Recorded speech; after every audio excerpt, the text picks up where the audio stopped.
Guys, welcome back to our travel vlog in New York City. That is the last time na pinasilip ko sa inyong pumunta kami ng Liberty.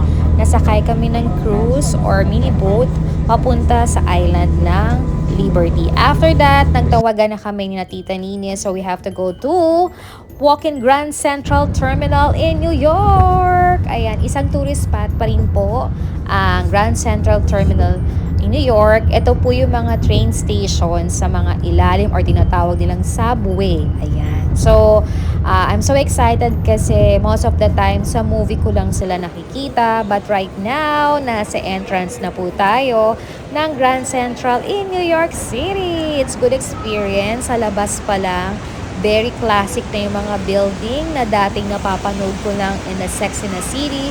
But now, nakikita na ng dalawang mata ko. So, I'm very, very silent lang. Video lang ng konti, 'di ba? Hindi na ako masyado nakapag-vlog niyan kasi madali lang kami dyan kasi magla-lunch na kami. We have to go back in Times Square. But talaga nag-pictures lang talaga ako dyan. Lahat ng mga sinerch ko, tiningnan ko. At maraming train station dyan, Gada State na pwedeng puntahan or iba't ibang lugar from New York City. Correct me if I'm wrong, comment down below. I think minasearch ako dyan na may mga train papunta sa Los Angeles or sa LA dito sa amin sa California. Thank you, sweetie. Vlinag nga dyan ako. Palakad-lakad lang ako. Kaya hindi ko alam kung totoo ba to kasi one of the movie lang yung napanood ko na nagsayaw-sayaw sila dyan. And after that, nandyan na ako sa loob. So, napakalaki nga. And a very classic building. Talagang feeling ko na sa Spain ako or something yung design niya. But probably nag-enjoy ako in my good experience and good memories na talagang masasave ko to as my digital diary sa aking vlog. Sobrang lakas pa ng ulan. So, we decided na mag-grab na. Naghintay kami yan sa labas. But after that, ng pictures muna ako.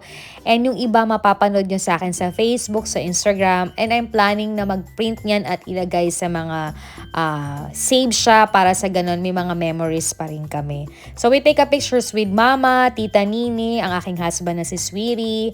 And I would like to thank talaga sa husband ko for this good experience kasi nga for almost 2 years ko pa lang dito sa Amerika ay talaga namang super travel na talaga kami. Sobrang pinaghandaan at pinag-ipunan. Kaya God is good all the time. Even though talagang you're busy and you have extra, maganda ring magawa yung mga ganitong experience. Ayan, picture-picture kami ng aking asawa. And hopefully soon, kasama na namin ang aming anak for the next travel namin. Syempre, si Ate Marian or Ate Tambe, isasama at ipapa-experience din ng namin. So, medyo mahal nga sa New York. So, we need to work at mag-ipon-ipon para mas matupad pa yung mga good memories para makapag-travel din kami. So, I would like to thank again to my sweetie kasi talagang pinicturean niya ako bawat side ng central. Hindi siya naumay. So, thank you so much, sweetie ko, sa support na talaga. I love you so much talaga. Ayan. So, alam ko, nag-side na ng Grab ang aking asawa dyan kasi sobrang lamig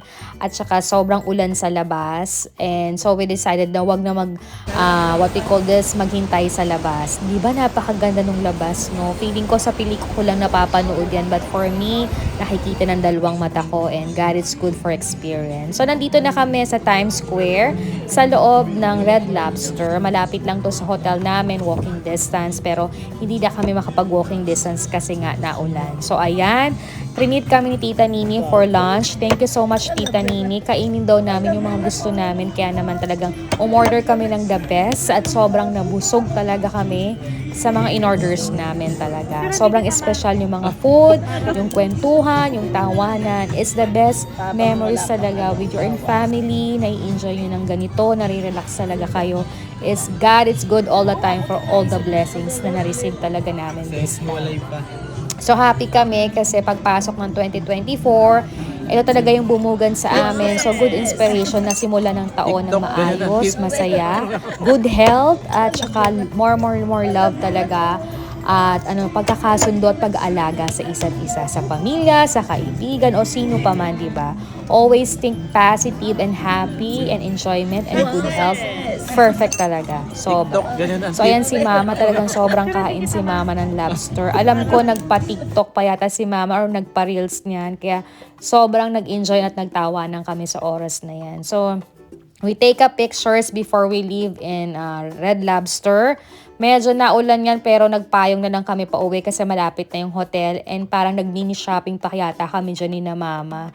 And after that, bumalik na kami ng hotel para makapagpahinga. And I think hindi na kami nag-dinner nga dahil sobrang nabusog kami ni Tita Nini. Kaya thank you so much Tita Nini and I love you and thank you po sa treat at saka sa pag-guide sa amin sa New York kasi si Tita Nini ang matagal na nagtrabaho bilang nurse sa New York City. Kaya thank you so much Tita and God bless and I love you. Kay Mama din, thank you so much din kay Mama kasi trinit din niya kami before sa Chinatown, New York. Kaya thank you sa kanilang dalawa. Sobrang nag-enjoy at na-spoil kami at the moment of time na nasa New York kami. Kaya good experience, good memory, and sabi ko nga pag na-save ko to sa vlog ko, it's good digital diary ko talaga to. So mapagbabalikan ko ay sobrang saya ko talaga. So after night, pagkagising namin, bumaba lang kami ng hotel.